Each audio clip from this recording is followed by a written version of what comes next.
Okay, so as you know, this seminar series we are conducting, it's called Journey of Self-Discovery. So some of you may be wondering, what is this journey of self-discovery mean? If you want, you can move a little forward. There's a lot of place in the front, and so people who are still coming, they can adjust in the back. So please move a little bit forward. And if kids are sitting here, hopefully they will stay quiet. If they get a little restless, they can go upstairs for their own class. So, as Swarnari Prabhu said, we have gathered here for this very wonderful seminar series called Journey of Self-Discovery. So many of you have seen the flyer. That's how you approached and you registered for that. Maybe you were approached by your friend to come and attend this seminar series because they have attended it and they know how valuable it is. For me, I attended this seminar series some 15 years back. And somehow, today we are starting this series, somehow, yesterday, in my phone, those 15-year-old memories popped up. When I was in Wayne State University, 2006, I attended some program at one other student's apartment who was also who was doing PhD in Wayne State. So I was invited to attend that program in Wayne State University. That is the first time when I went, and I attended some of these sessions there. So it is just you can say arrangement. Those memories from 15 years back, it just popped up yesterday in my phone. And I sent those photos to the person who had invited me to that seminar series. Now he has moved back to India. He is living in India. So I sent him those photos. And he was very happy. Very precious memories. So we are starting this journey of self-discovery. Everybody is ready for that journey? You may have done many journeys. You have gone to many different journeys in your life. People go to many different tourist places, many different journeys. Somebody want to retire and they want to go for the world tour. They want to take different travel plans. We have taken many different other vacation plans. Somebody goes to Bahamas, somebody goes to Hawaii, somebody goes to LA or Florida and all those different places. When you go to all these places for travel, for journey, what do you get out of that? Anybody? When you go on some tourism, some travel, what do you get out of that? Instantaneous happiness. Some instant happiness. Some instant happiness is there, yes. Everybody goes to those journeys, goes to those tourism for some happiness. But towards the end of that journey, 4 or 5 days later, what happens? It's gone away. That happiness is gone away. You are remembering your home. You are thinking, when I will get back home, that food from home, that comfort of the home. Maybe your credit card bill is very high by that time. So we do so many travel, so much journey. At the end of that journey, it mostly ends up with little frustration, so much of trouble. And we are thinking, let it end soon and let me get back my home. This journey, the journey of self-discovery, this will be the most wonderful journey of your life, where we are going to discover a new we, or everybody can think we are going to discover a new I. So everybody is ready for the journey? Fasten your seatbelt. Get ready for the journey. First of all, I would like to congratulate everyone, whoever has come here today, who have chosen to come here today. You are very special. Because we have invited so many people, but invited in the sense we passed on that information to so many people, maybe hundreds of people.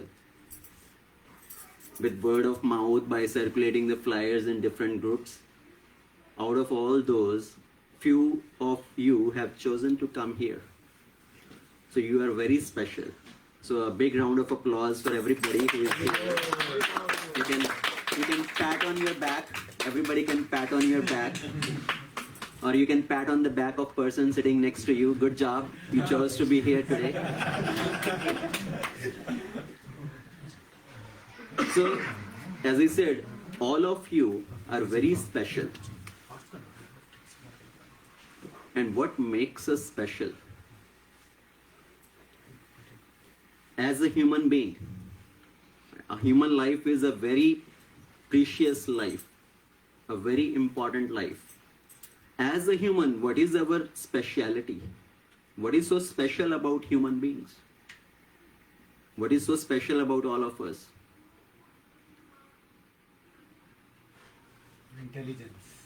Intelligence.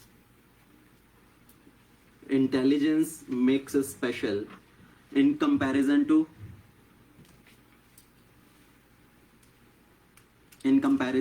animals. If I ask specifically, in comparison to animals, what makes us special?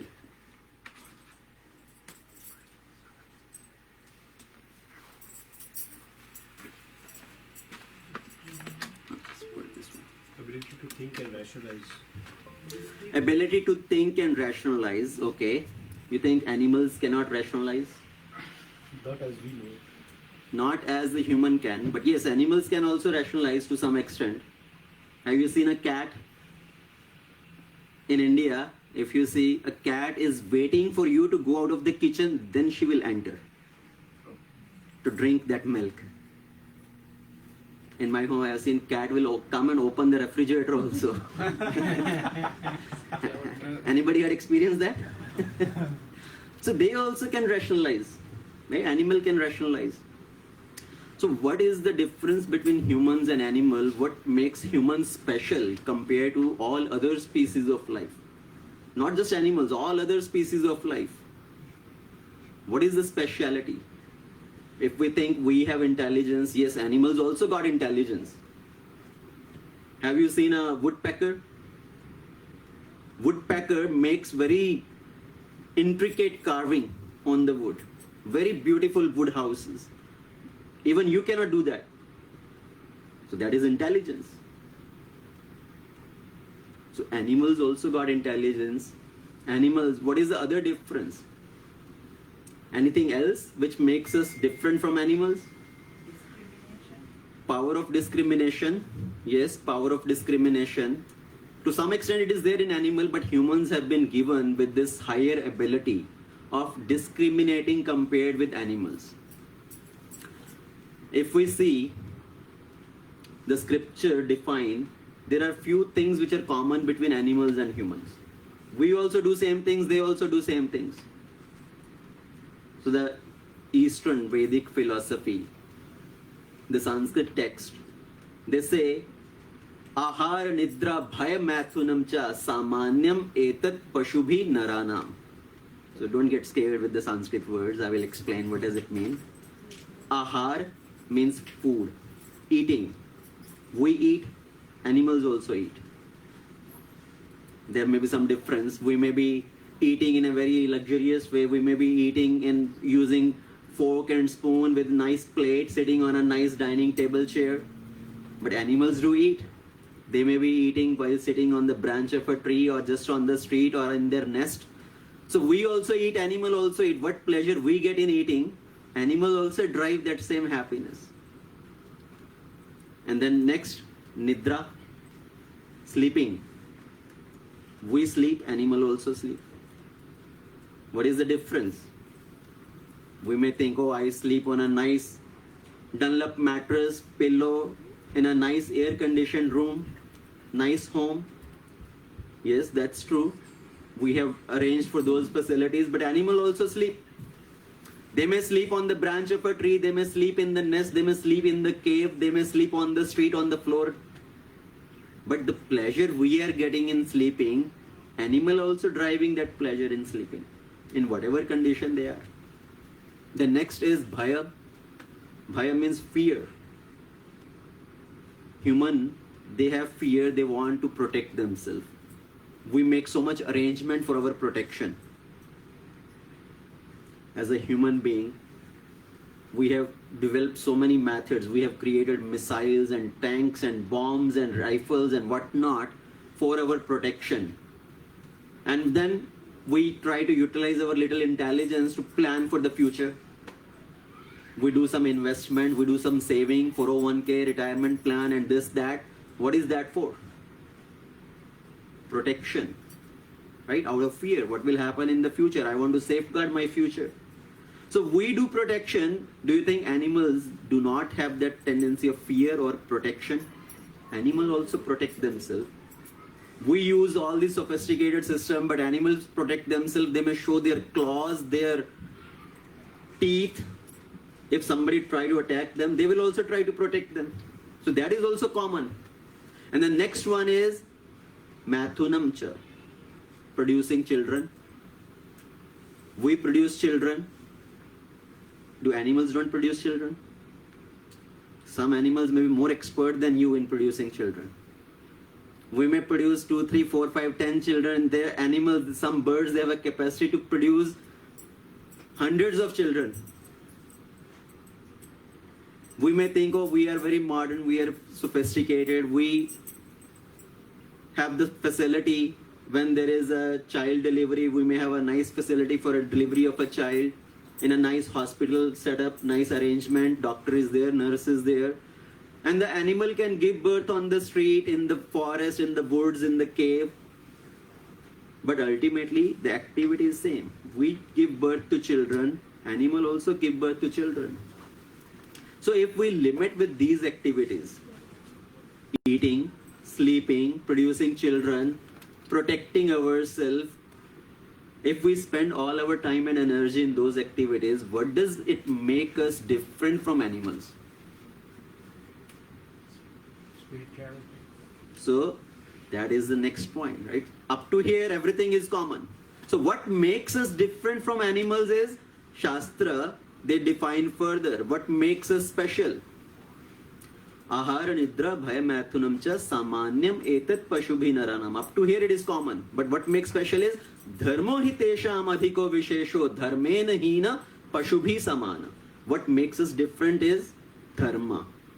The ability to discriminate, ability to inquire. So when we say dharma here, dharma word does not mean just this so-called religion we have in the society. Dharma means our intrinsic duty. And that duty is to inquire. Utilize our higher intelligence to inquire. Inquire about what? If we inquire about same things, where is my food? Where is my place to stay? Where is my bed? Where is my mate? How do I protect myself? If we inquire about all these things, then we are not utilizing our higher consciousness, higher intelligence. So what makes difference between animal and human is the higher consciousness. Ability to inquire. So otherwise, if we think everything is common, the story of the Alexandra. How many of you know great Alexandra? Alexandra the Great. Who was Alexandra? A Macedonian king. A king who went on for winning over the whole world. So Alexandra the Great, after winning over all parts of the land, when he entered into India, he was in one part of India. He put his tents there with his big army and everything. At one night, one thief entered into the tent of Alexandra. And whatever he could carry with his hands, he tried to steal away and try to run away from there, carrying in his hands. And the soldiers of Alexandra, they caught hold of that thief and brought him in front of the king Alexandra. This is a thief. He was trying to steal away from your camp. And Alexandra was very angry. How dare he is to steal away from my camp. Behead him. Punish him. Death sentence. And the thief spoke up. Hold on. You are thinking I am thief. I was trying to steal away from your camp. Who are you? If I am a thief, you are thief the great. And Alexandra was taken aback by that statement. What do you mean? I am thief the great. So this thief said, see, I am a small thief. I enter into somebody's private property at the mid of the night. I try to steal away whatever I can. I try to carry away in my hands. You are a big thief. You also enter into private property. And you also try to steal away from them on the strength of your army. What is the difference in you and me? I am a small thief. You are a big thief. I am a small thief. You are thief the great. So same way, if our consciousness is absorbed in all these same activities, just eating, sleeping, mating, defending, if we don't think more than that, if whole our consciousness is absorbed in that, what does scripture say? We are no better than animals. Then we are animals the great. And there is a specific terminology also used. Dvipada Pashu. Two-legged animal. The animals have 4 legs, paws. Then if animal, after getting human form of life, if our consciousness stays at that level, how different are we? It's not to offend anybody. Please don't take it personally. This first session specifically is to shake you up and to wake you up and to start making you think. Okay? To make you think. To make you start inquiring. That is the purpose of this first session, how this first session is tailored. That is what we call as search for happiness. Everybody wants to become happy. But what are we trying to do to become happy? At what level are we acting to become happy? So if we act at the level of animals with the same level of consciousness, we are no better than animals. So then we are animals the great. If you see this picture, what do you understand from here?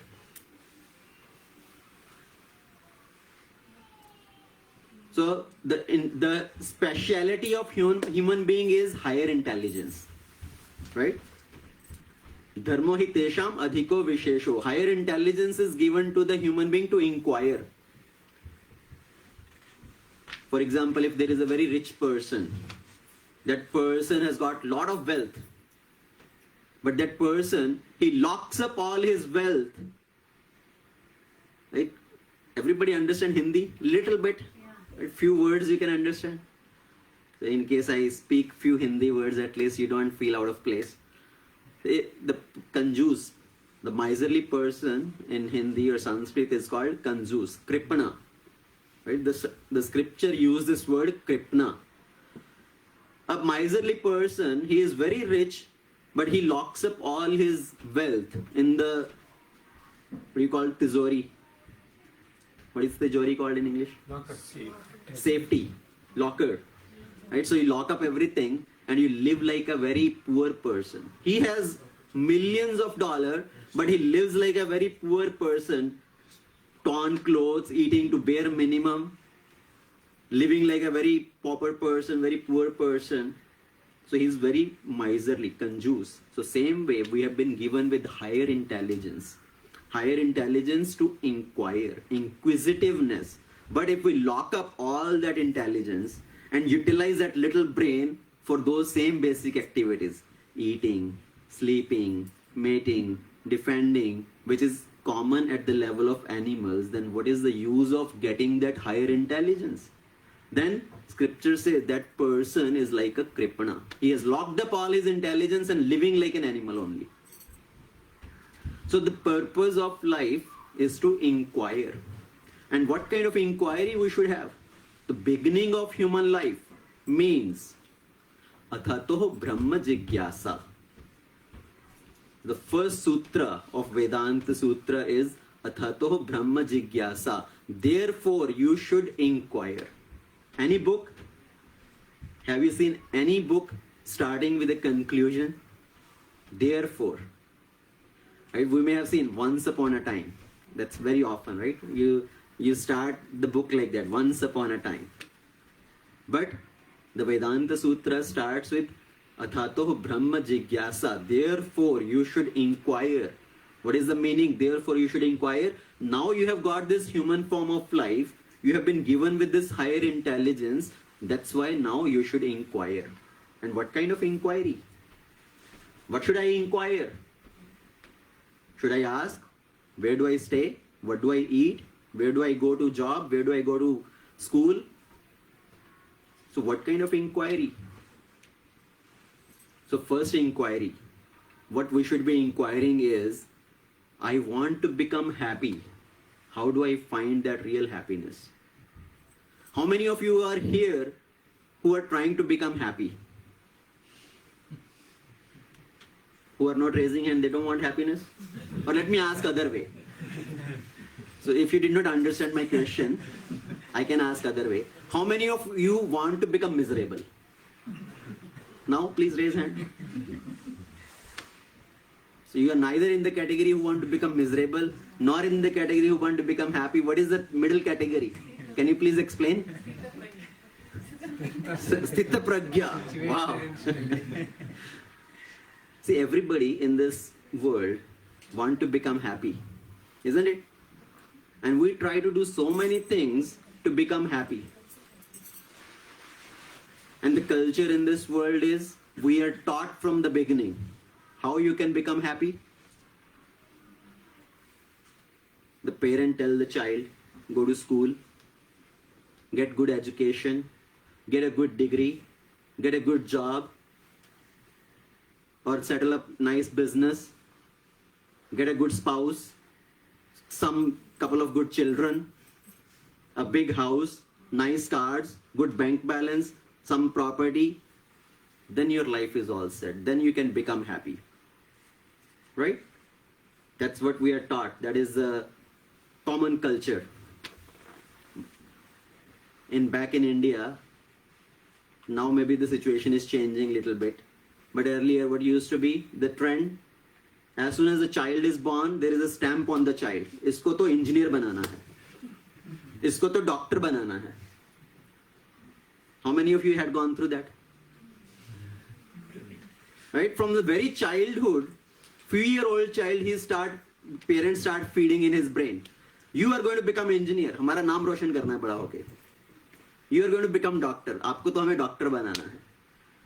Because that is what we have been fed. You get good education, go to college, get good degree, get some nice job or business, settle down, then your life will be happy.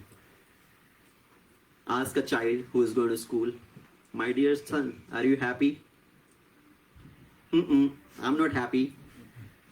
So much homework to do. Get up in the morning, get ready, go to school, come back from school, then parents say, better sit down, do your homework. Now you need to go to this class, to that class. We think the child to be some aflatun. We want to train them in everything. Usko music class bhi bhejna hai, drawing class bhi bhejna hai, and then basketball class and football class and this class and that class, so many different things. Right? We think if he learn all these things, he will be very successful in life. I did not get these kind of things. Let me give these things to my children so he will become successful. So that is a norm. Ask the child, are you happy? No, not happy. Maybe when I go to college, then I will become happy. Little more independence. Right now I am living in my parents' house. I have so much of restrictions. When I become more independent, then I will be able to enjoy. Then I will become happy. So ask a person who is going to college, my dear sir, are you happy now? Again, what is the answer? No. The other person who is coming, he has a nice car, he has a nice iPhone, latest iPhone, he has a nice latest laptop, he has a nice pair of shoes and nice clothes. When I get all those things, then I will become happy. So when I finish my college, when I get some nice job, or I settle them some business, then I will become happy. So the person gets a job. Are you happy now? How many of you are in job? Are you happy now? For how many years have you working in the job? 10 years, 15 years, 20 years. Still not happy? Happy? Permanent happiness? No hankerings? So ask somebody, are you happy now? Too much work pressure. I need to change job. I need a 10% increment. I need a better position. I need to climb the corporate ladder. When I get that position, then I will become happy.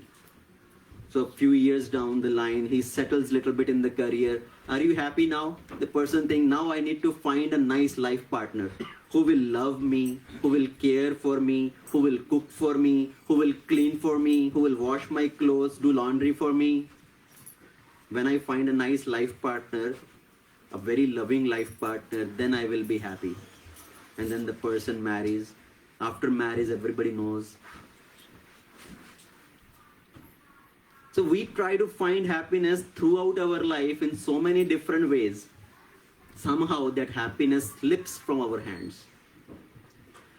I don't say there is no happiness at all.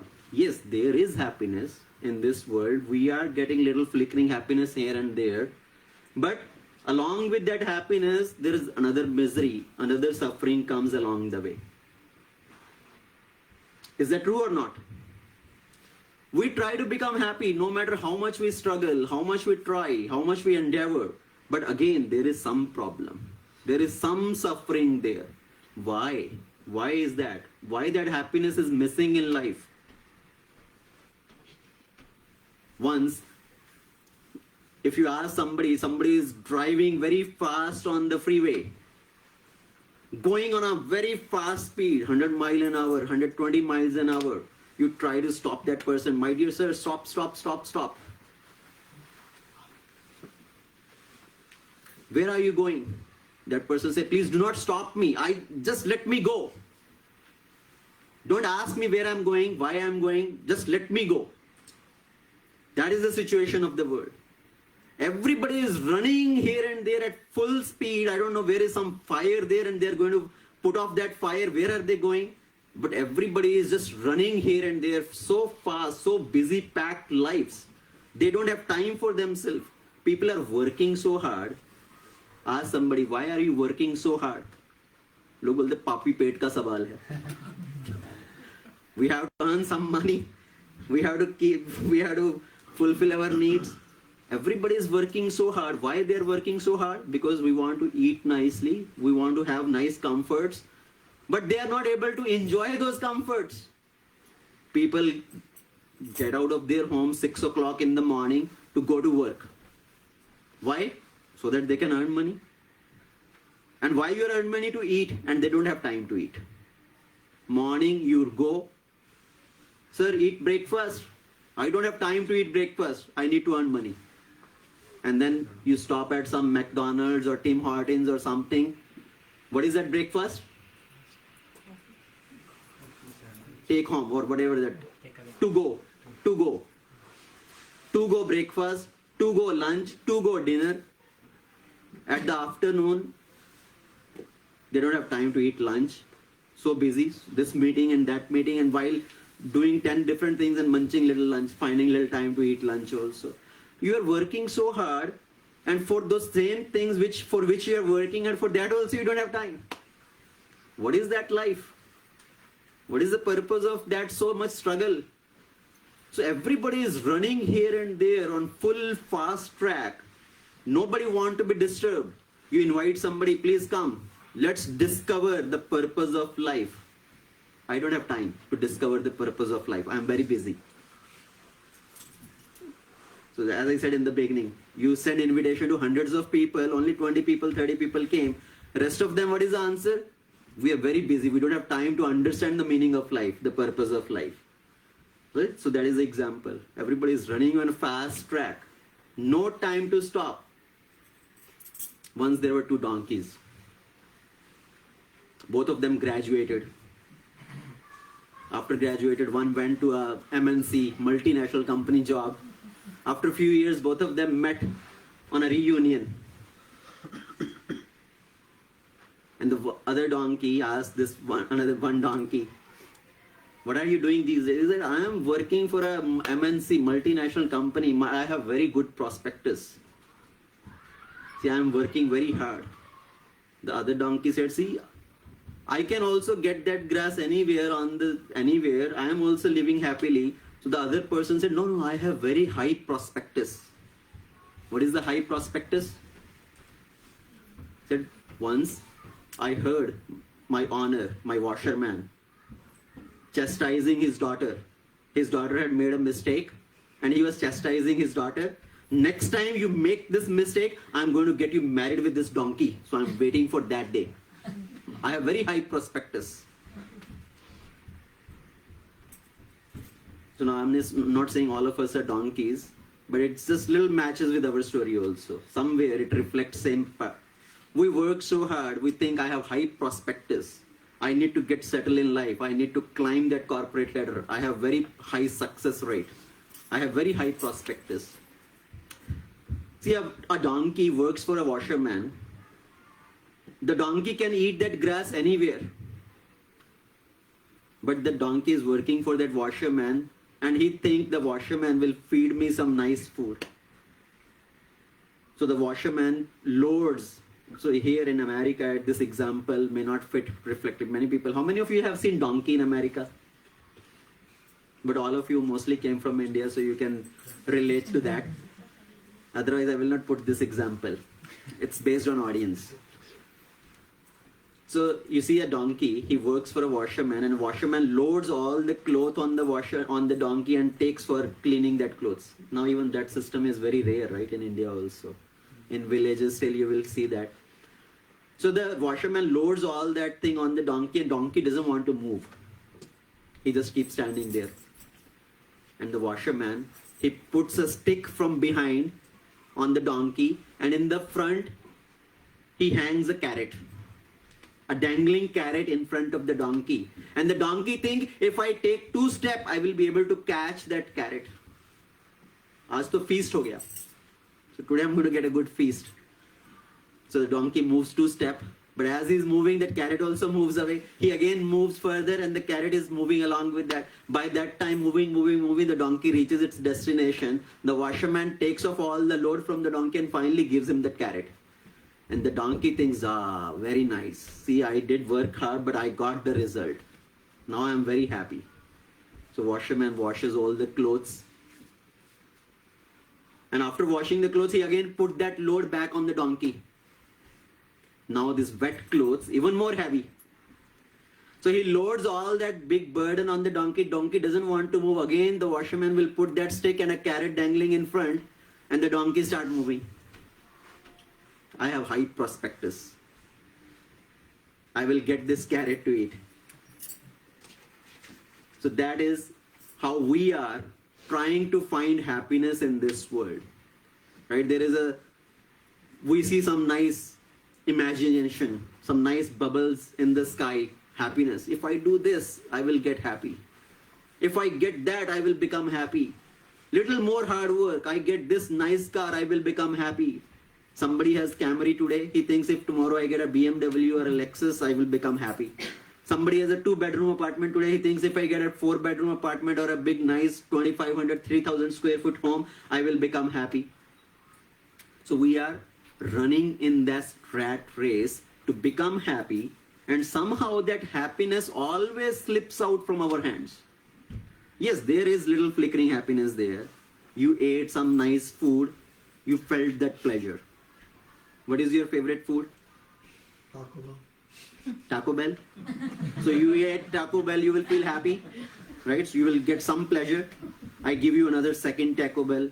You ate that free, happy. I gave you third, maybe not as happy. 4th one, will you be happy? Still happy? 5th one, 6th one, 7th one. The same Taco Bell which was giving you happiness will start giving you misery now. I don't want this. I hate this Taco Bell now. I don't want to eat this Taco Bell. So the same thing which was giving happiness earlier will start giving misery. Because we are trying to drive that happiness based on our senses.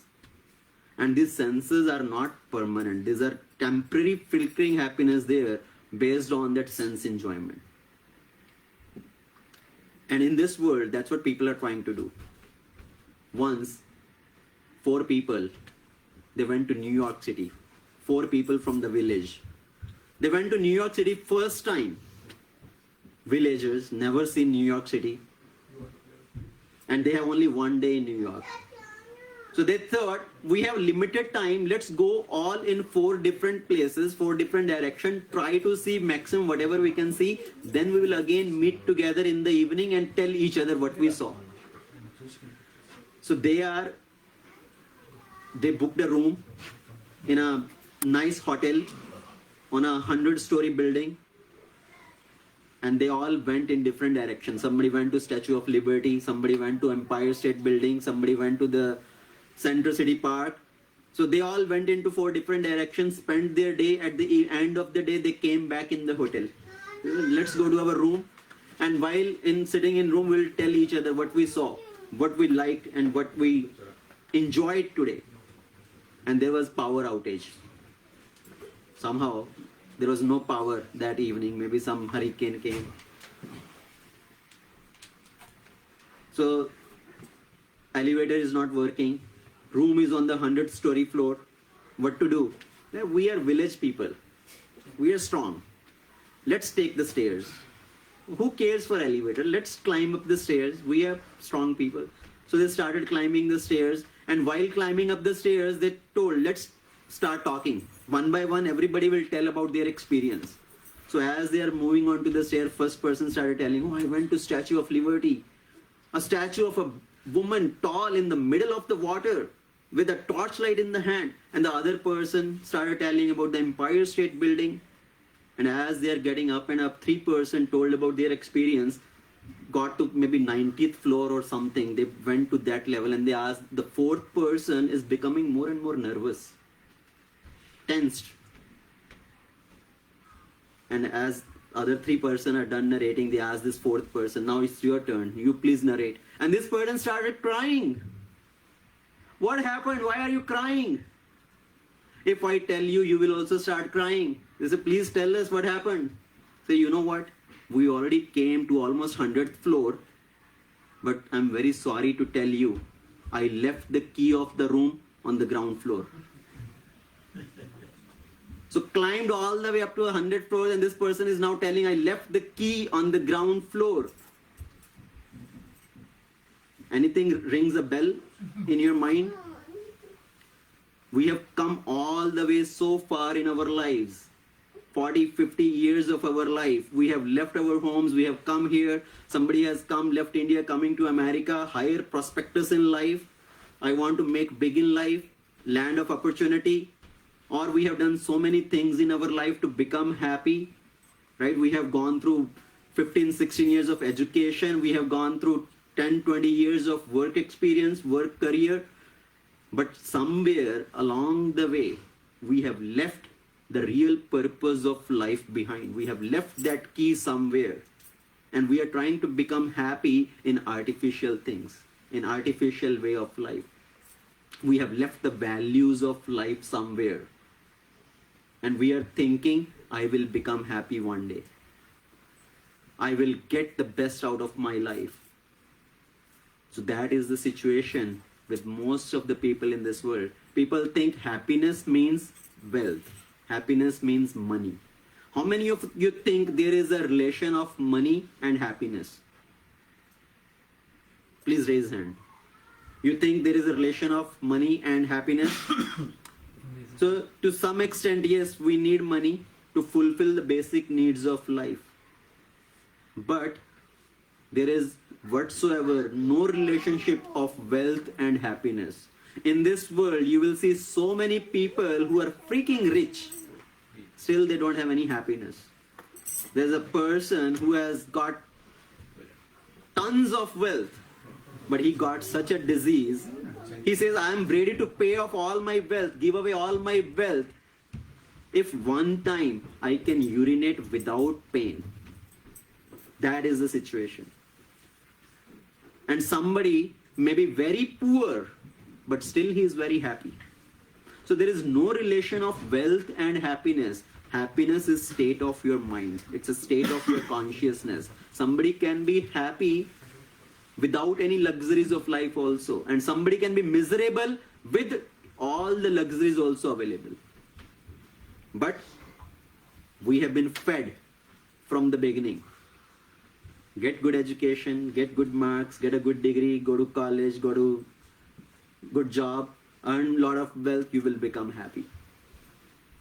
So somewhere we have left that key along the way. We have lost that key, what can give us the real happiness. And if we really want to develop happiness in life, getting happiness means when we free ourselves from the miseries of life. Isn't it? When you are free from misery, that is what happiness is. Happiness means absence of misery.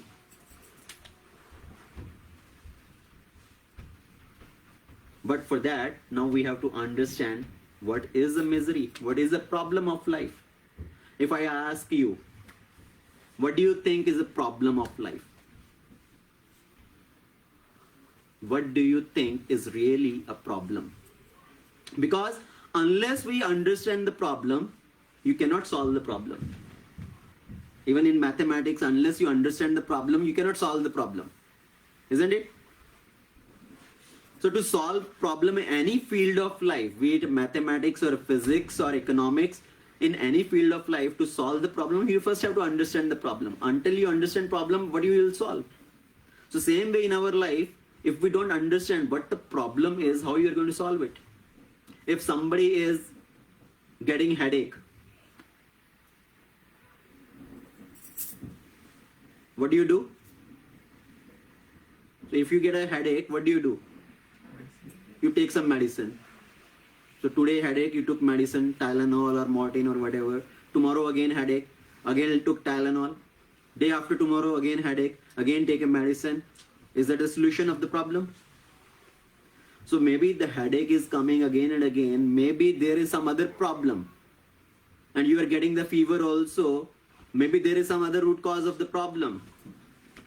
And if you go to the doctor, you tell the doctor, I'm getting headache, I'm feeling shivering. And the doctor tell you, oh, you feeling shivering? Take this blanket. You are feeling shivering? So take this blanket, it will help you. Is that the solution of the problem? Will that be a good doctor who suggests take a blanket? So the doctor will try to do some examination, try to find out what is the real problem, why you are getting that headache again and again, why are you getting fever again and again. Maybe there is some other problem, maybe you got pneumonia, you got typhoid, and the doctor will try to find the root cause and give you the treatment based on that root cause. So you can solve the problem from the root. Isn't it? So if you really want to solve the problem, you have to solve it at the root. So what is the real problem of life? Being unsatisfied. Being unsatisfied in life, and unsatisfaction for what? Whatever you think you need. Whatever you think you need. Somebody think I need $10 million. Right now I got only 1 million. I need 10 million. So unsatisfaction, right? Somebody think money problem is my problem. Somebody has lack of money. Somebody has lack of food. Somebody has lack of housing. Roti, kapda, makan. Mostly people think that is the problem of life. Somebody has lack of food, somebody has lack of other resources. But is that the real problem?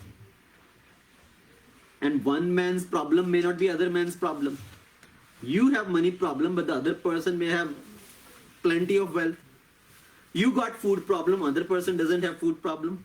You got a small house, you think I need a bigger house, the other person may have a big house. And one man's food is other man's poison. How many of you have heard that statement, right? One man's food is other man's poison. You may have one problem, but the other person may be very happy with that. Once there was a street vendor. The street vendor, he used to sell different goods. And whenever it is raining, the street vendor, his business is very poor. Right? If it is raining, not many people will come, so his business suffers. So this street vendor thinks, why does it ever rains? I wish there is never rain because it spoils my business. And there was one person who came and he went into the store and he asked for the umbrella. So he bought the umbrella, paid at the cashier, and the owner of the store is saying, I love rain. I wish it always rained because my business flourishes. Right? People will come buy the umbrellas So one person is thinking, why it ever rains, it spoils my business. Other person is thinking, I wish it always rains. One man's problem is other person's happiness. One person may be feeling miserable, other person is feeling happiness. So all these problems which we think, lack of money, lack of food, lack of house, these are not the real problems of life. So if we really want to develop that satisfaction in life and happiness in life, we need to understand what are the real problems of life and try to solve those problems. Isn't it? If you don't try to solve the real problem, how you can get that happiness and satisfaction? So what are the real problems of life? Rather than trying to fix artificially something, we need to fix the root cause, the real problem. What we are fixing is something artificial problems, which are not even the real problems. So the real problems of life, I will come back to this. So the Vedic scripture, they explain there are 3 categories of problems in our life. The real problem is, first of all, which has some criteria. If any problem meets that criteria, then that problem can be considered as a real problem. And what is that criteria? If that problem is common to everyone. If that problem, nobody wants it. And that problem, nobody can avoid it. If any problem meets this criteria, then that problem is a real problem. Anybody want to recap? What are the criteria? For any problem to be considered a real problem, it has to meet this criteria. Nobody wants it. Nobody can avoid it. Everybody has to go through this, right? Nobody can avoid this. And what was the third one? It's common to everybody. Now, food problem. Is it common to everybody? So it's not a real problem. Some people can avoid it. Lack of housing. Is it common to everybody? Somebody has a big house, somebody has a small house, so it's not common to everybody. Lack of food, lack of money, lack of clothing, lack of housing, this is not a common problem. So what are the common problem? What is the real problem which fits this criteria? So there are 3 terminologies used, 3 words which define these real problems. One is Adhyatmik Klesh. Klesh means misery. Adhyatmik Klesh means problems caused by our own body and mind. Adi Atmik. Atmik means our own body and mind. So our body gives problem. Our mind gives problem. Most of the problem in this world are caused by the mind. Now you talked about dissatisfaction. What is that dissatisfaction? That is caused by the mind. Mind see, oh, that person got more than me. I should get more. So that dissatisfaction comes. The depression, anxiety, fear. Who causes these problems? That is caused by the mind. What is the biggest selling medicine? Antidepressant pills. Right? Antidepressant pills. Psychologist. That is a booming business. Because everybody got so much depression, so much anxiety. The problem caused by our own mind and problem caused by the body. Body causes problem or no? Sometimes this problem, that problem, sometimes the knees are not working, sometimes the eyesight is fading, sometimes the ear power is failing, the body is getting weaker, somebody has vitamin B12 deficiency, somebody has this deficiency. So the problem caused by the body. As this body start to grow older, old age come, so many problems. The person is even struggling to bend down to touch his own feet. The person having problem to cut his own toenails. He cannot bend down. Traveling in the plane becomes such a big problem. So problems caused by our own body and mind. Anybody here who has never been sick in his life? Anybody? who has never been sick in his life? No fever, no cough, no cold, no flu, no virus attack. So our body gives so many problems. The problem caused by our own body and mind. Adi Atmik Kalesh. Now, Adi Bhautik Kalesh. What is Adi Bhautik Kalesh? Problems, misery caused by other living entities. This is also from other entities, right? Yeah, we'll come to that. Disease we can consider because of other entities also. The virus, small virus gets in your body and makes you miserable. Right? Small bacteria can make you miserable. So you can put it into this category also. Adi Bhautik Kalesh, misery caused by other living entities. Coronavirus made the whole world suffer, brought the whole world to its knees. Small virus cause havoc in the whole world. So misery caused by other living entities. It could be a mosquito, it could be your neighbor's dog, it could be your boss, it could be your own family member, it could be your spouse, sorry to say. It could be your son or your daughter or your children. Or the children may be thinking my parents are the cause of my misery. So misery caused by other living entities. You are trying to sleep Saturday morning, Sunday morning, your neighbor's dog is barking, not letting you sleep. You are trying to sleep and a mosquito comes and bites you. A simple mosquito bite makes you miserable. So the problems caused by other living entities, terrorism. There's so much of unrest in the whole world these days. Open any news channel, open any magazine, open any newspaper, everywhere, what do you see? Misery, misery, misery, this attack, that caused this problem, that person caused that problem. So Adi Bhautik Kalesh. And then the third category is Adi Devik Kalesh.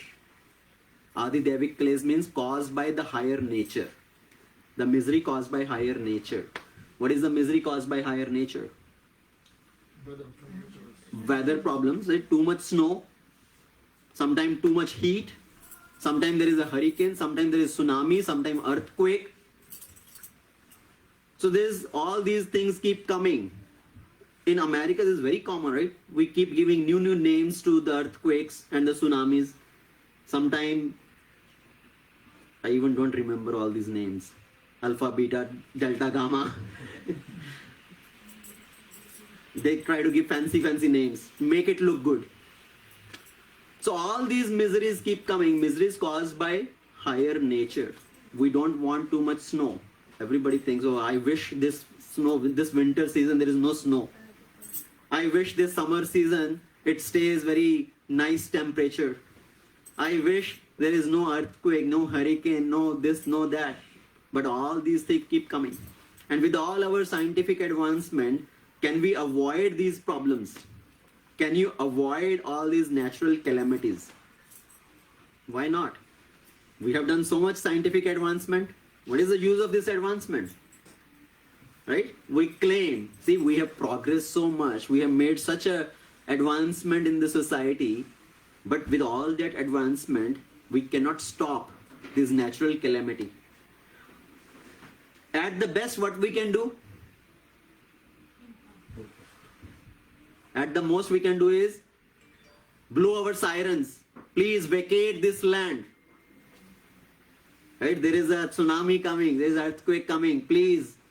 There is a hurricane coming. Everybody get into their basements. Away from your window pans. So that is the scientific advancement. So these are the real problems of life. Adi Bhautik Kalesh. Adi Atmik Kalesh. Adi Devik Kalesh. And on top of that, under the category of Adi Atmik Kalesh, the biggest problems of life, they are categorized as Janama Mrityu Jara Vyadhi Dukh Dosh Anudarshina. So the Vedic scripture, the Eastern philosophy, it mentions there are the 4 category of problems which are the root cause of the problem. Janam, Mrityu, Jara, Vyadhi. And everybody try to see the fault in these 4 things. What are these 4 things? Mrityu, death. Is death problem? Is death painful? Anybody want to die? Anybody ready today, right now? Sir, please come. Let's put you to deathbed After Prasadam. after Prasadam. So nobody is willing to die, right? Everybody is fearful of death. We try to make so much arrangement to avoid death. Somebody gets too sick in the old age also. Somebody is 80-year-old. He is getting sick. Still he is trying to save himself. Let me somehow prolong my life. Let me try to save myself. And it tells the doctor, please save me. Extend my life for another 2 years. I need to still finish my dreams. I still need to fulfill my dreams.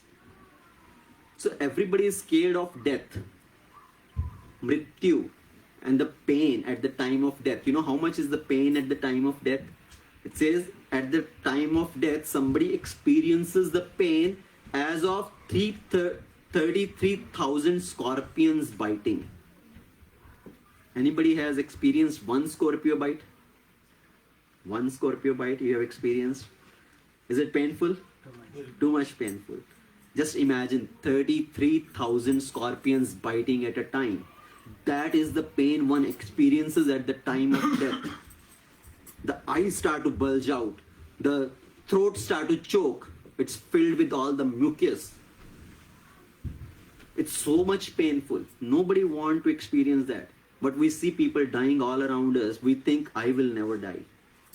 I will somehow escape from death. Because nobody wants to die. But death is a reality. As soon as somebody takes birth, death is born with that. So death is a ultimate reality. It's the biggest problem of life. Then Jara. Jara means old age. Old age is a problem. So we discussed. It comes in the category of Adhyatmik Kalesh. So old age is a big problem. In the old age, we cannot do anything. People become dependent on others. And nobody wants to become dependent on others. Everybody wants their independence, the way they want to do things. But a person becomes so much dependent on others, he has to rely on others to clean him also. And then Vyadhi. Vyadhi means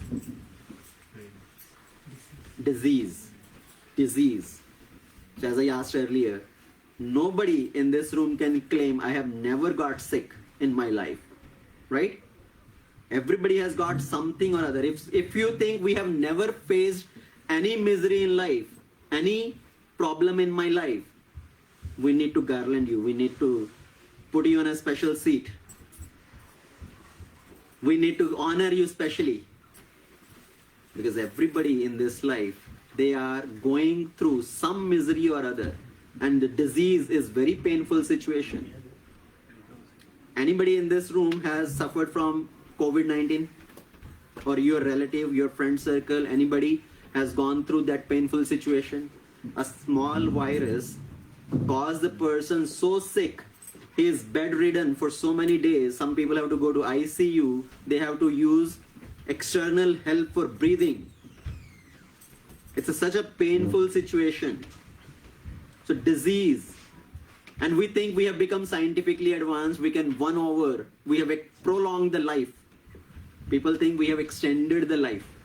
But actually it's not that way. Our ancestors, our fathers, grandfathers, great-grandfathers, they used to be much more healthier than us.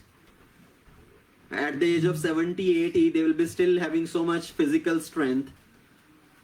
Now, even at the age of 30, 40, people are getting so many diseases. Every other person is diabetic, every other person is having blood pressure problem, every other person is having some heart problem at such young age. And we think because of our scientific advancement, we have won over this thing. And every day, every other year, a newer disease keep coming. Sometime it's swine flu, sometime now it's COVID-19, coronavirus, maybe in the future some other virus will come. So there is no end to these. And then birth. So everybody understand, yes, mrityu, death, disease, old age, these are problems. But how about birth? Is birth really a problem? Many people celebrate birth. How a birth is a problem then? Isn't it? Birth is a joyous occasion. But scriptures say birth is also a very painful experience, a painful process. From the mother-father point of view, yes, externally they are enjoying, oh, baby is coming, they are very happy, very excited. But what is the situation of the child in the womb of the mother? For 9 months, as the child is developing in the womb, the child is in an upside down position, hanging upside down in a very harsh condition, in a very tight condition. Whatever mother eats, if the mother eats any spicy food, any pungent food, the child actually feels the pain, feels the suffering. And in that environment where the child is, there is constant biting of the worms in that situation. So the child in the womb of the mother is always praying, my Lord, please remove me from this situation. As soon as I come out, I will become your devotee. But as soon as the child comes out, and parents, father, mother, a little mela baby. And the child is again, now he is trying to enjoy, forgets all that. So the child, as soon as it comes out from the womb of the mother, the child is crying. Have you seen any child coming out laughing, smiling? Even if the child is not crying, they will make him cry. Pat on the back. Cry. Why are you not crying? Cry. We think if the child is not crying, maybe is he alright? Is he conscious or not? Right? That is our fear. But the child comes out crying because of the suffering he was experiencing in the womb of the mother. In the womb of the mother, the child is trying to take turns and the child kicks. As soon as the child kicks, mother feels excitement. Oh, my baby kicked me. But it's not that child is feeling joy inside. Child is feeling suffering. That's why he is kicking. So scripture defines that how the child grows in the womb of the mother. Srimad Bhagavatam very elaborately describes the process of birth of the child, the whole embryology. From the day 1 to 9 months, how the child grows in the womb. First month, what happens? Second month, third month, up to 9 months. Exactly. If the gynecologists read that description given in Srimad Bhagavatam, they become surprised. How all that detail is there in some book which is considered as some spiritual, religious book.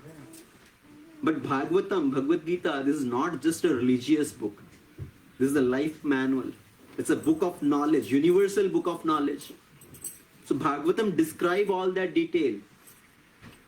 The real problems of life, Adhyatmik Klesh, Adhi Bhautik Klesh, Adhi Devik Klesh, problems caused by Mrityu, old age, disease, birth.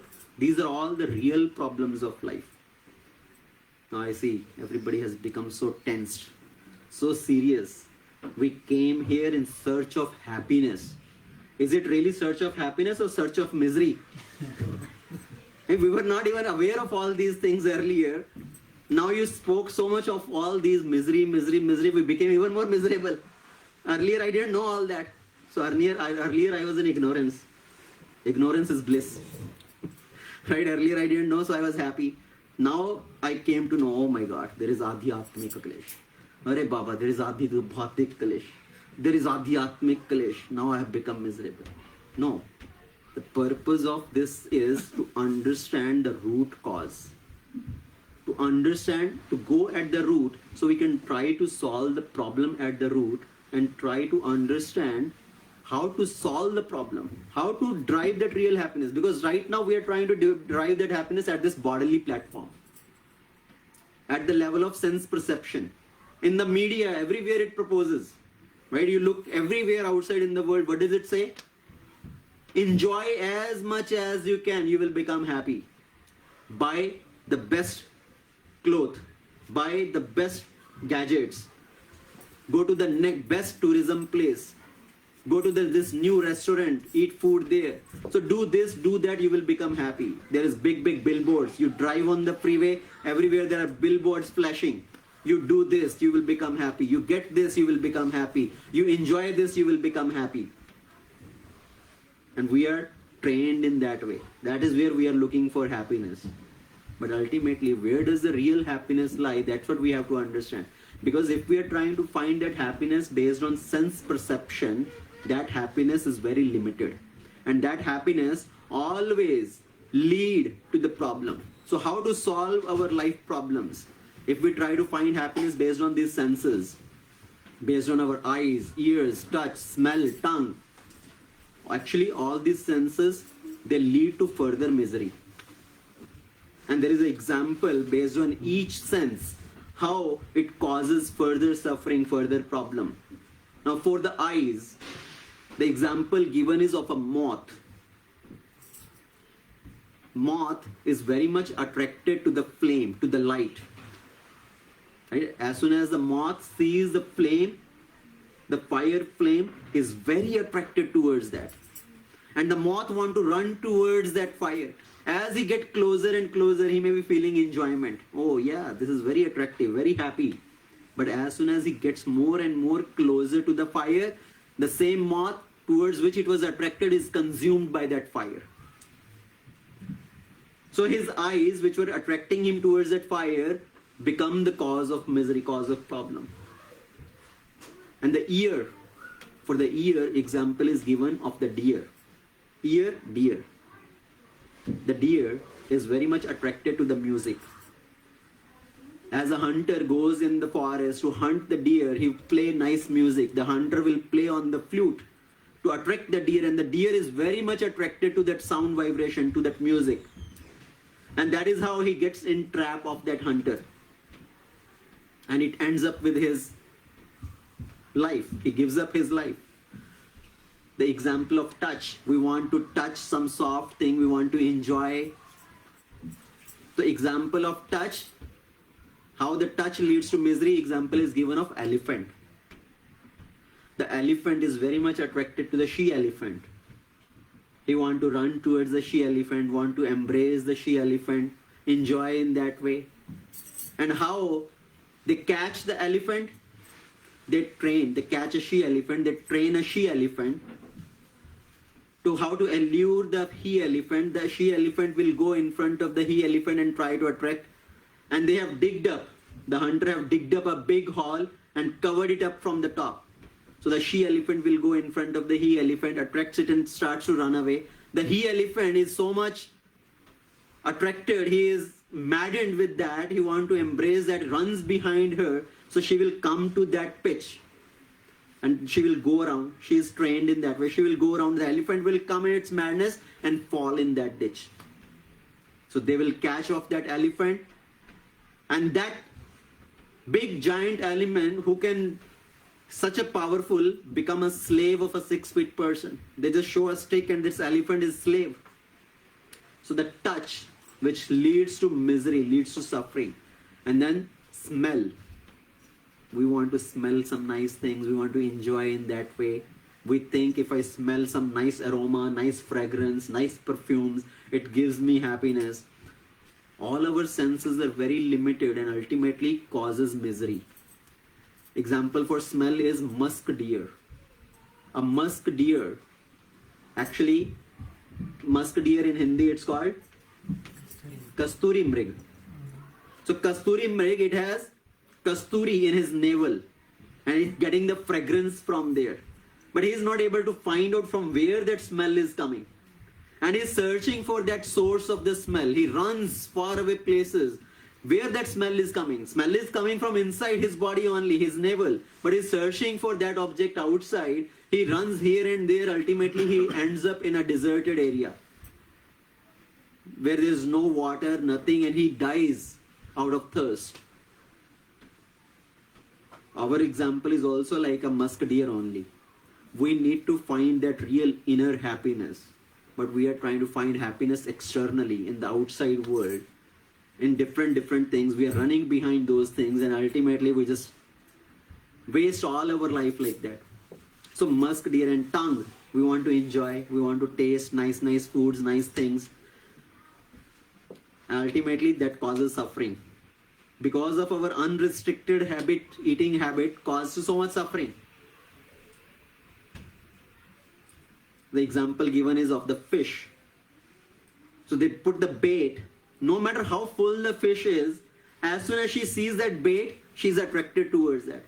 She opens her mouth and that that rod, that hook goes inside the mouth of the fish, caught in her tongue, and that's how they catch the fish and end her life. So these are the examples given in the scriptures how our senses ultimately causes our downfall, causes our destruction. If we are trying to find happiness based on sense perception, it's a very false idea of happiness. So how do we solve the real problems of life? Whom to ask? Please, I have this problem. Can you solve my problem? Can you ask anybody?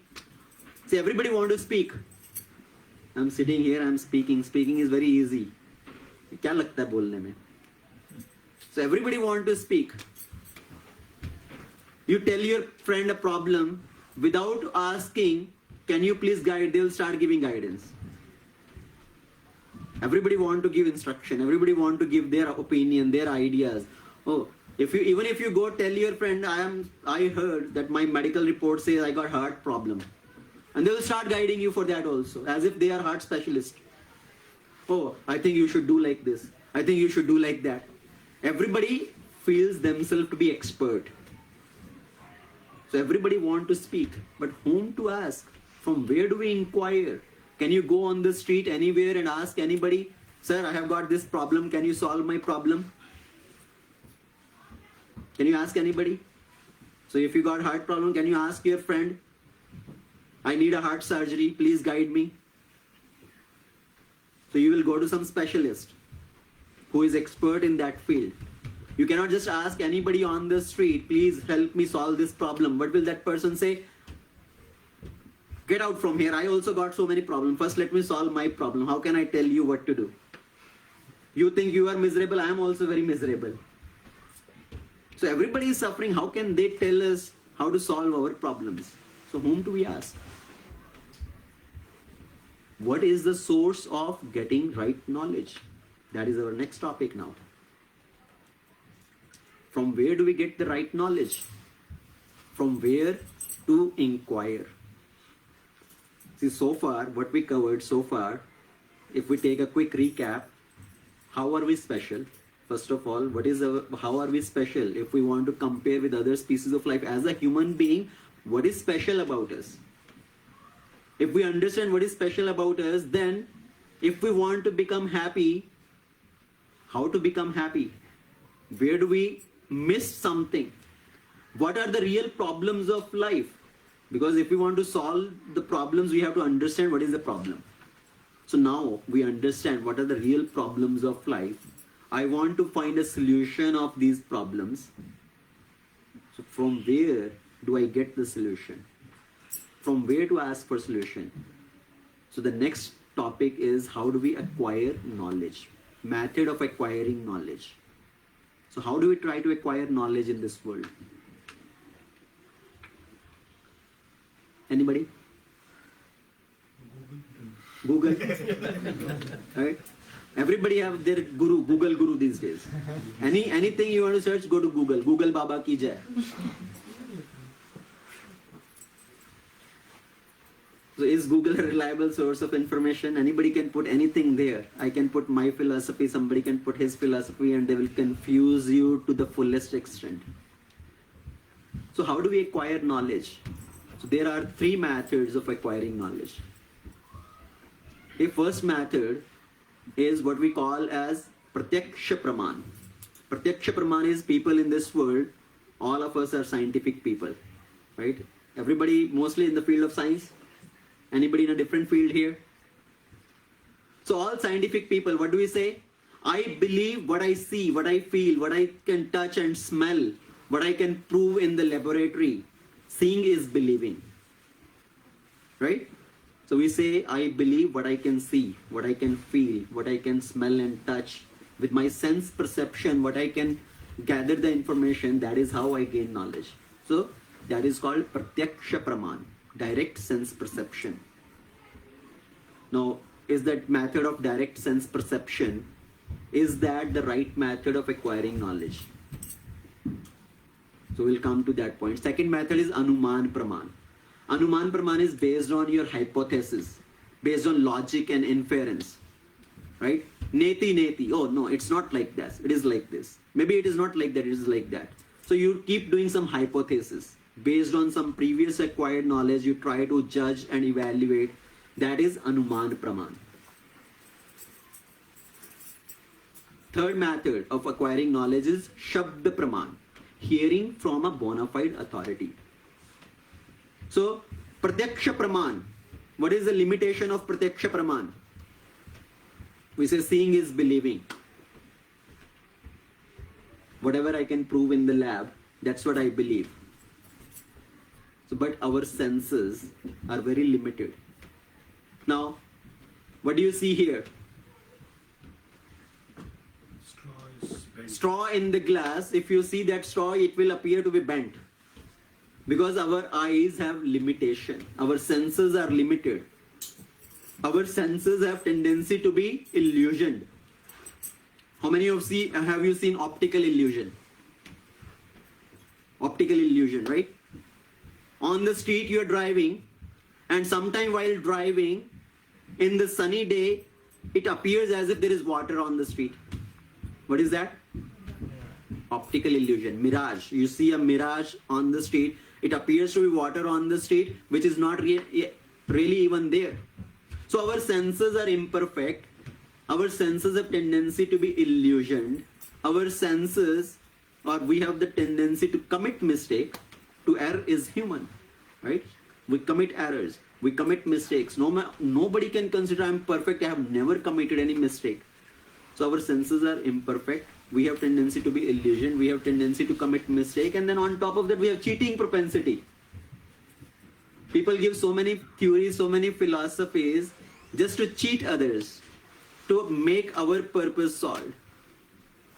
Now, imperfect senses, our eyes. You are sitting there. Can you see behind me, behind the wall, what is there? Can you see that? I cannot see behind that wall in front of me. In the dark, you cannot see. And people, sometime in the dark, they think a rope to be a snake or a snake to be a rope. Right? Because our senses are limited, we have tendency to be illusion. Same thing with our hearing. Our ears, they have a limited tendency, our limited range in which frequency we can hear. Right? In the frequency we can hear, actually dog can hear in a complete different frequency. The dog can face, the sense, some earthquake is going to come.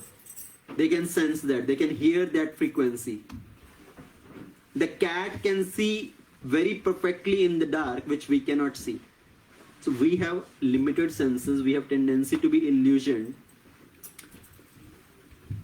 And then another example of illusion I will give you. How our senses are limited. You eat a lemon and then you eat an orange. First eat a lemon and then eat an orange. That orange will feel very sweet. Anybody has done that? You eat something tangy and then you eat another tangy thing, less tangy, that will feel sweeter. So next time you go home, do this experiment. Okay, if you have never done that, so do this experiment. First, drink some lemon juice, squeeze some lemon drops in your mouth, and then eat an orange. Even if the orange is very sour, it will feel very sweet. And then do other way, reverse also. First eat a spoon of sugar. And then take a sweet orange and eat that orange, it will feel very tangy. Why? Because our senses have tendency to be illusioned. Our senses are limited. And then skin. You put a hand in the cold water and then you put your hand in the room temperature water. That same room temperature water will appear warm, hot. And then you put hand in a hot temperature water and then put in the room temperature water. That water will appear to be very cold. Because our senses have tendency to be illusion. So our senses are very limited. Optical illusion example here. What do you see? A cup? Two faces. Two faces. So it's a cup also. it's two faces also, right? Somebody can perceive it as a cup, somebody can perceive it as two faces. What is that? Optical illusion. Another example. What do you see here? You see a square or a rectangle? Square, mix of rectangles, what do you see?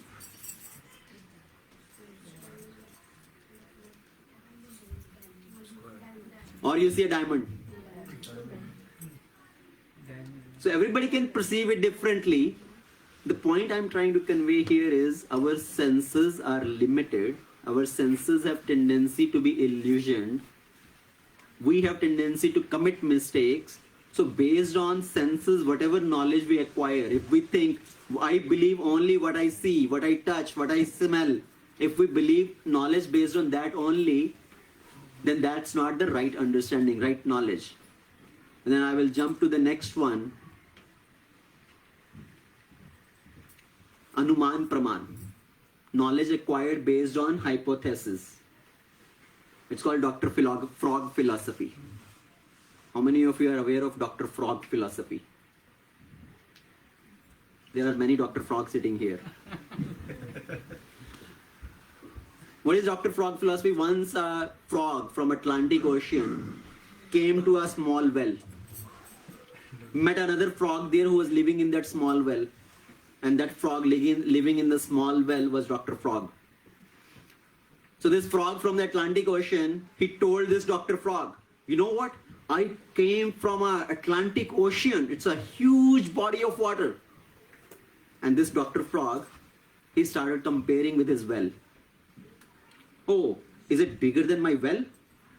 Yeah, it's much bigger. Oh, you cannot just compare with this well. It's much bigger than that. And this Dr. Frog is thinking, is it 2 times bigger than my well? No, you don't understand. It's much bigger. What, 3 times bigger? 4 times bigger? 10 times bigger? How big is that ocean? So he's trying to understand the ocean comparing with his well. He's trying to understand with his hypothesis. That is Dr. Frog philosophy. Anuman Praman. We try to understand things based on our limited sense perception, our limited understanding.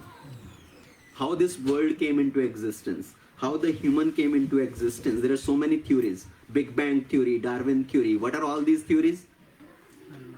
Anuman Praman. They come into the category of Anuman Praman. Based on some hypothesis. It starts with hypothesis. Maybe it happened like this. Maybe it happened like that. So these are all hypotheses. When it started with assumption, as in the childhood we solve math problem. When you solve the math problem in the beginning, you put some hypothesis. Let's consider this. Consider A is equal to B and then solve the problem. So you started with some hypothesis and then solve the problem. Based on the assumption you started in the beginning, that's the conclusion you're going to get. So all these theories in the world, oh, this Big Bang theory, in the beginning there was nothing. All of a sudden there was a big bang and everything came into existence. Oh, earlier there were monkeys and the monkeys slowly evolved and they become humans. My dear sir, where did something went wrong? Some monkeys jumped from the branches and came to the benches and some kept hanging on the branches. So all these theories are called Anuman Praman, trying to understand based on our limited sense perception. Example, just understand that 5 blind people, they go to the zoo.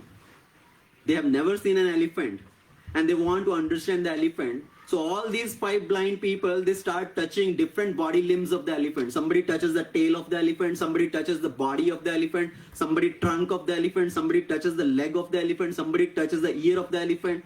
And they start to give different conclusions. Somebody who's touched the tail of the elephant, he's thinking, oh, elephant is like a rope.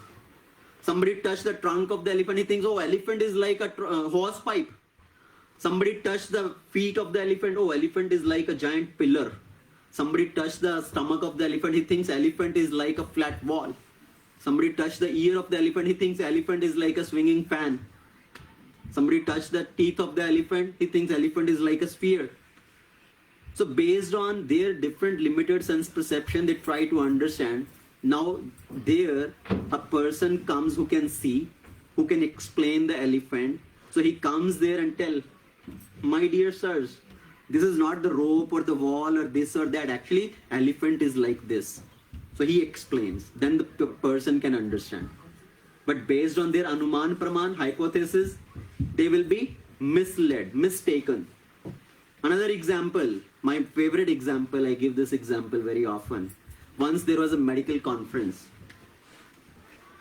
In the medical conference, all these doctors from different fields, somebody neurosurgeon, somebody orthopedician, and somebody from different other field, they all came together in that medical conference. In the lunchtime, they were standing outside and discussing. And they saw one man coming limping. This person was limping, and these medical practitioners, their mind works only in one direction. Right? The way they are trained. So they cannot think beyond that. So the neurosurgeon, he started saying, I think this nerve is having the problem. This nerve is damaged, because of which the signal is not going to the foot, and this person is not able to walk properly. That's why he is limping. The other person, orthopedician, he said, oh, this person has this tibia bone, some problem. This bone is weaker and he is not able to walk properly. He is limping. And the another person started giving different reason. So they were arguing like that. I think this is the problem. I think this is the problem. So then they said, let's call this person and ask him, what is the problem? So let's see who among us is correct. Out of us, who is correct? So they called that person and they asked him, see, I think this is the problem, that's why you are limping. The other person says, I think this is the problem, that's why you are limping. So now tell, what is the problem and who among us is correct? What is your real problem? He said, I don't have any of these problems. My sleeper broke and I'm dragging my foot. I don't have any other problem.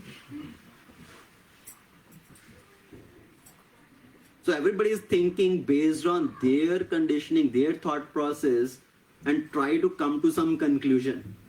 That is Anuman Praman, hypothesis, which is not the right method of acquiring knowledge. So what is the right method of acquiring knowledge? The third category, Shabda Praman, hearing from a bona fide authority. If we hear from somebody who is authorized to tell, then we can understand. A child wants to know who is his father. Best is go to mom, mom will tell, beta, this is your father. Problem solved. But if the child says, no, I believe, seeing is believing, I want sense perception. What I can feel, what I can touch, what I can smell, what I can prove in the laboratory, I believe only in that. And if you want to take that route, want to do a DNA test of the whole male population of the world and then come to a conclusion. Is that an intelligent option, intelligent choice? Better just ask the authority and problem solved. So Shabda Praman is the right method of acquiring knowledge. But now who is an authority? Whom we can consider an authority? Can we consider anybody as an authority?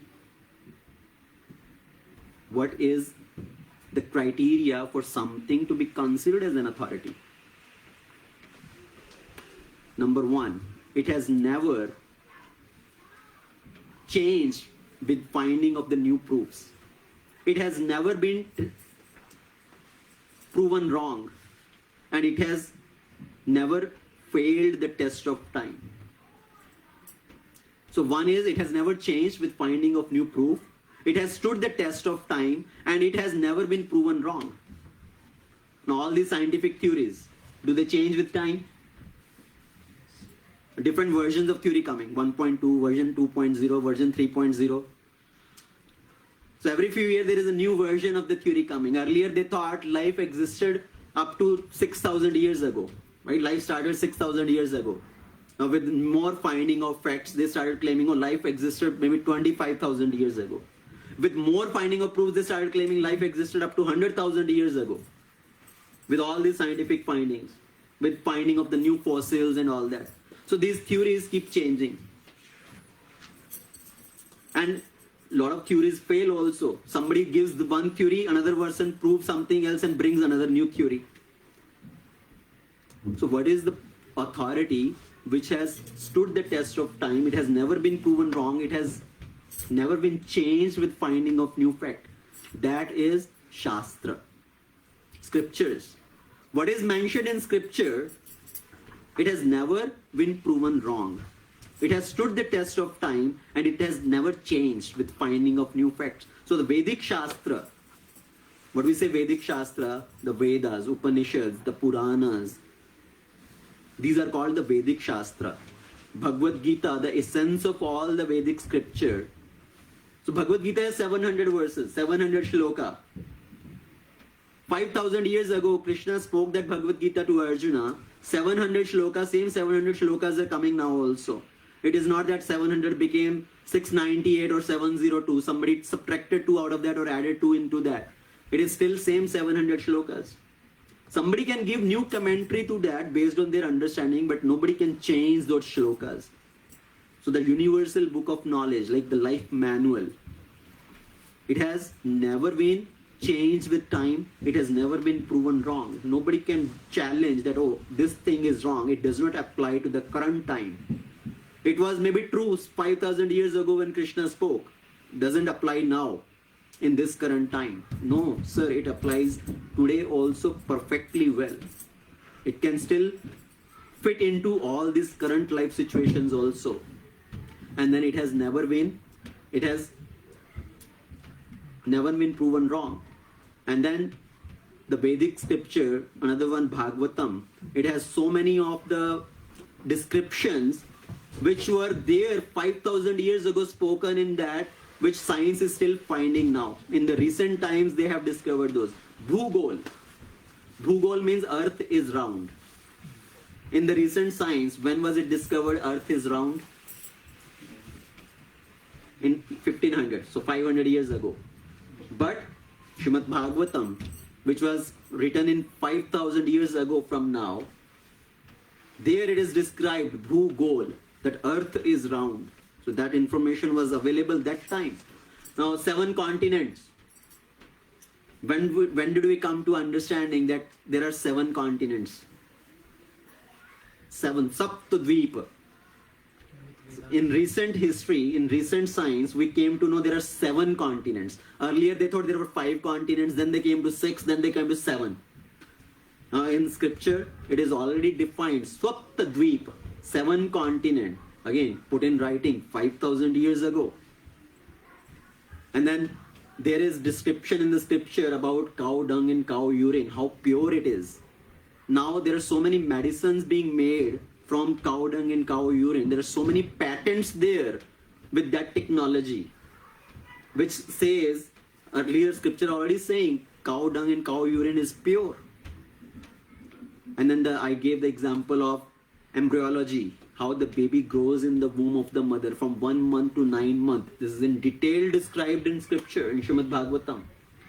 So like that, there are so many examples given in scripture which has never been proven wrong. It has stood the test of time. It has never changed with finding of new facts. So from where do we understand? From where we acquire knowledge? If we really want to acquire the right knowledge, Shabda Praman, hearing from an authority, and that authority is the Vedic scripture. And out of that Vedic scripture, we'll discuss more in detail in the next session. Out of that Vedic scripture, Bhagavad Gita is considered as the essence of all the scripture. Sarvo Upanishado Gavo Dogdha Gopalanandana Partha Vatsa Sudhir Bhokta Dugdham Gita Amritam Mahat.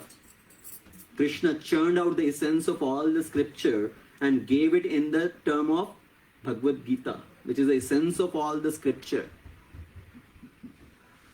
Considering making Arjuna as a instrument, as a milkman, when he milked the cow, he take the calf, and when the calf drinks the milk of the cow releases all the milk.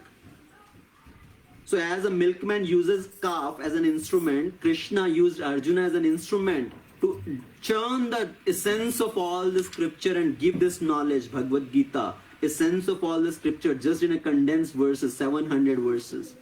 And it says, Gitaya pustakam yatra path paravartate, tatra sarvani tirthani, prayagadini tatra vait. Wherever this book Bhagavad Gita is kept, wherever this book Bhagavad Gita is read, all the holy places manifest at that place. Tatra sarvani tirthani prayagadini tatra chay. So this is the essence, the condensed summary of all the scripture Bhagavad Gita, which describe what is the real purpose of life. There are 5 topics discussed in Bhagavad Gita. Who am I? What is this nature? What is this kal? What is karma? And who is God? What is God?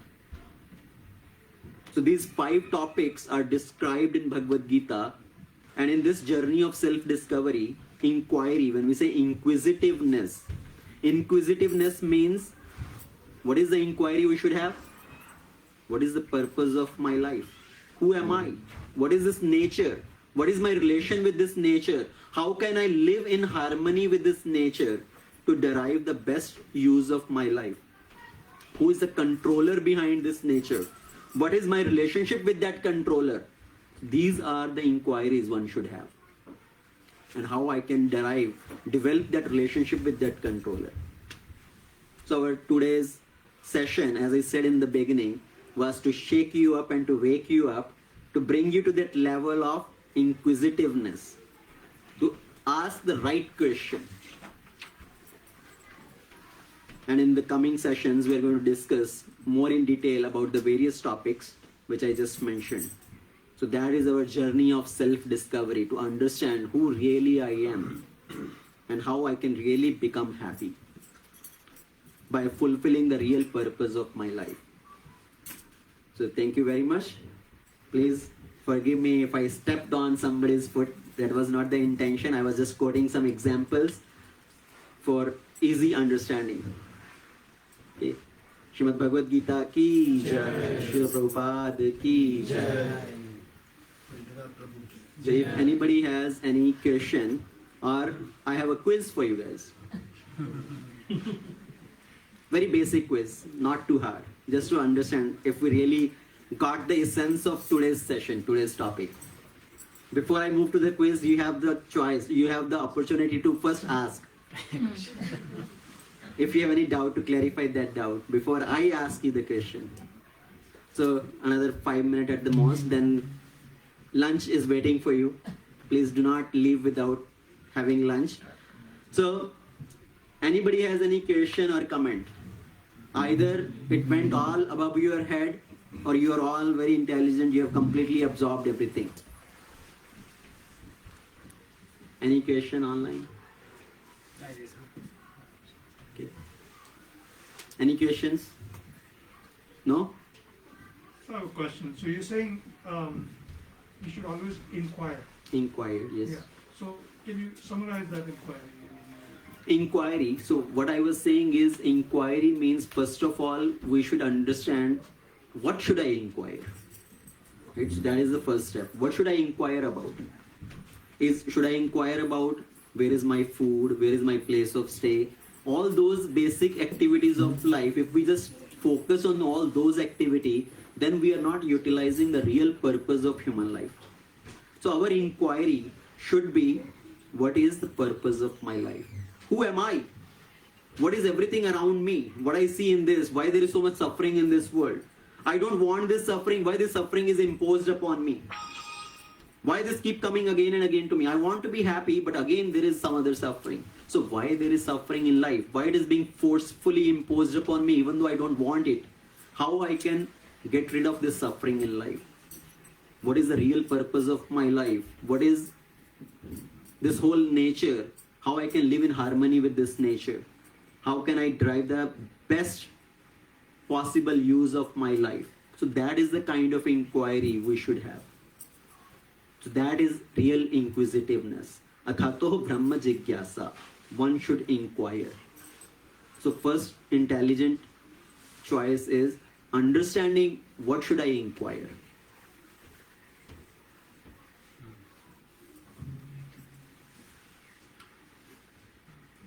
Any other? Yes.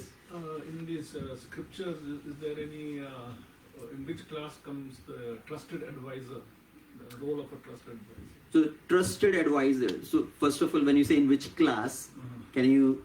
I think you presented the three, I think. Three sources categories, you sources mean? of knowledge. Okay. Right, yeah. So one is sense perception, another is Anuman Praman, third one is as an advisor. right? Using as an advisor. Authority. So that is called Shabda Praman. So that is the best way of acquiring knowledge.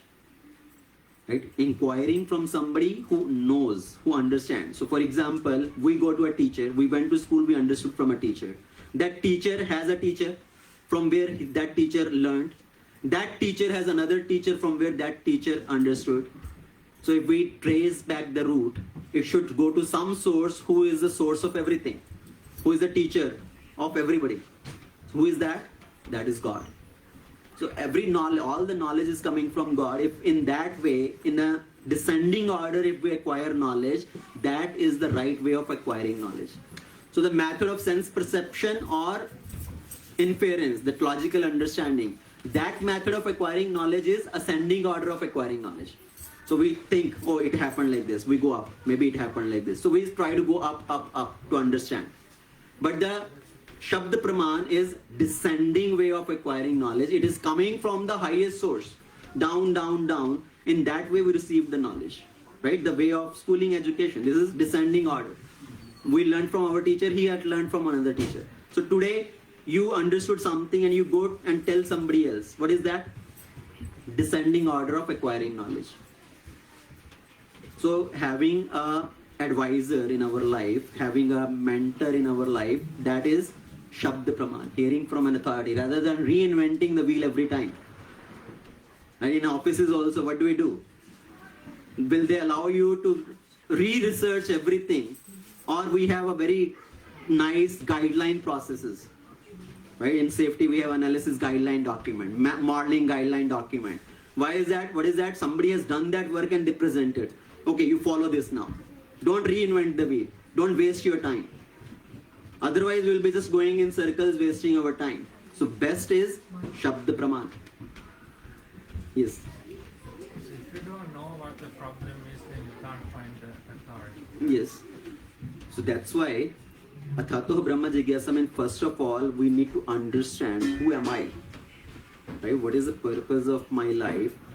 We have problems in life. We may not understand what is the real problem, but you start from somewhere to understand why I have this problem in my life. I keep facing these problems. Sometimes career problems, sometimes relationship problems, sometimes financial problems, sometimes this problem, that problem. And these problems in different phases keep coming in my life. How do I really solve these problems? What is the root cause of the problems?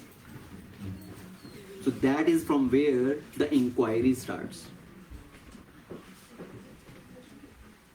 Yes. Except the Pramana I'm saying, like if you take Bhagavad Gita, so many people are written based on their understanding. Very good question. Okay, now like I don't know anything about like Sanskrit. Okay, whatever I read, if I take now say Prabhupada's Bhagavad Gita, I can understand something. If I take some other person's, I can understand something. First I assume I choose first different Bhagavad Gita for return from them. Then I'll follow that one. If it is something goes take me in a different direction, then I'll go in that direction. From that point beginning, like how you have to go with like right direction. Right. So how do I? So Prabhu's question is a very good question. How do I understand what is the right authority? Even in Bhagavad Gita, there are maybe different versions, different scriptures, different versions of that are available. How do I understand which one is correct? That's why we say in a proper discipline succession, it is coming from one teacher to another. So we need to trace back. Okay, I took the book from this person. From where did he learn? I can write my book today. What is the source of my learning? From where did I learn? Who is my teacher? And that teacher, who is his teacher? That teacher, who is his teacher? Is it tracing back to the original source? Right? So if you see in this picture, it describes the ascending order of process. Krishna gave this knowledge, Vyasadev to Narad, to like that, to Brahma, to Narad, to Vyasadev, coming in the current disciplic succession. So in that way we can understand this is a bona fide knowledge. And moreover, when we have sincerity in the heart, when we have a genuine sincerity and desire to understand correctly, God will guide us in the right path to understand.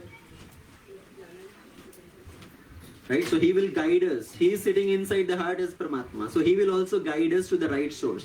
We need to have that right sincerity and right desire. If we want to be cheated, then there is no dearth of cheaters. If we want to take shortcuts, then somebody will be there to misguide us. Evam parampara praptam, emam rajarishyo vidu. That is what Krishna says in Bhagavad Gita. This is how the great saintly kings have understood this knowledge. Evam parampara praptam. Somebody coming in a parampara system. That's how one has to understand knowledge. Not that all of a sudden I get up and I write a book. Here, read my book. What is the source of your knowledge, sir? No, I just got revelation in my heart. Oh, I got everything revealed in my mind. Your mind is not your friend, sir. Your mind is your enemy. First, you make your friend into your mind into your friend first. So don't hear what your mind says. Hear what is described in the scripture. Follow the right authority. Evam parampara praptam. Imam rajarishyo vidu. Any other question? Or should we move to the one question? Okay. We saw like 4 real problems of life. Birth, death, age, old. So before that I said 3 categories of problem. Yeah, 3 categories, that's what I Yeah. like. So everything happens to ourselves only will consider as real problem, or our near ones. So he is also getting through these 4 problems only. It's common to everybody. Right? This problem is common to everybody. It's not that, oh, this is happening to me but not to the neighbor. Neighbor is not getting old. Neighbor is not getting sick. Yeah. Neighbor is not meeting death. Neighbor also took birth at some point of time. So these things are all common to everybody. But the 3 categories of problem which nobody can avoid, nobody want it, those are problems caused by our own body and mind, problem caused by other living entities, problem caused by higher nature. So every problem of this world, you take any problem, it will fit into these 3 categories. Do that exercise. Just pick up any problem of the world. It will fit into these 3 categories. You think I have a relationship problem. In which category does it fit?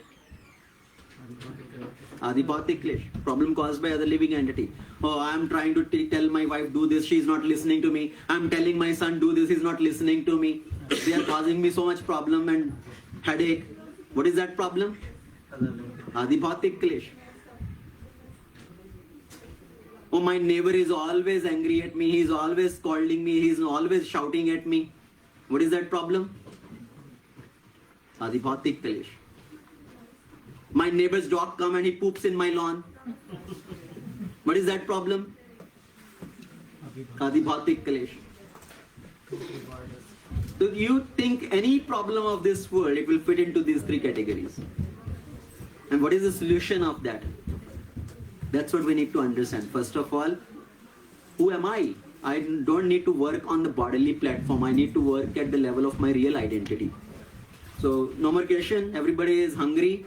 Let's just quickly go over this quiz. I think everybody already asked those questions. So I did not put a very fancy quiz or something as a game show. It's a very simple quiz which is a recap of what we discussed today. So what makes us special?